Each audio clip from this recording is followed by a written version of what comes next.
ஒரு Christian doctor, நீங்க நம்ம குரானை விட்டோம், குரானை ஆராய்ந்து பார்க்கல, குரானை சிந்தித்து பார்க்கல.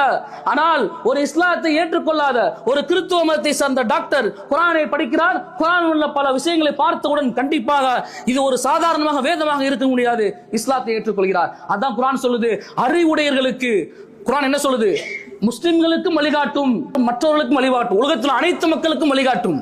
வழிகாட்டுச்சு, இஸ்லாத்தை ஏற்றுக்கொண்டார்கள். குரான்ல இருந்து என்ன விளங்குறோம்? எவ்வளவு விஷயம் இருக்கு தெரியுமா? சுப்ஹானல்லாஹ். குரானை படிக்கக்கூடிய சமயத்துல 2 கடல்கள் இருக்குது. 2 கடல்களும் ஒரு உப்பு இன்னொன்னு சுவையை கலந்த கடல். 2 ஒட்டிக்கொள்ளாது, தனித்தனியாக இருக்கும். இது அத்தாட்சி. சிந்தித்து பார்த்திருக்கோமா? யா அல்லாஹ், எவ்வளவு பெரிய அத்தாட்சி. அப்படின்னா கண்டிப்பா நாளைக்கு மறுமைன்னு ஒன்று இருக்கு. நாளைக்கு நான் எழுப்பப்படுவேன். நான் எப்பொழுதுமே பெற்றோர்களுக்கு சொல்லக்கூடிய ஒரு அட்வைஸ் என்ன தெரியுமா? இஸ்லாமிய கல்வி இல்லாத உலக கல்வி ஒரு பிரயோஜனம் கொண்டு வராது. இஸ்லாம் கல்வி இல்லாமல் உலக கல்வியை மட்டும் குழந்தைகளுக்கு கொடுத்தால் நாளைக்கு மறுமையில் அகைன்ஸ்டாக நிற்பான். இஸ்லாமுடன் கல்வியை கொடுத்தால் நாளை மறுமை உங்களுக்கு சதக்கத்துன் ஜாரியாவாக நிற்பான்.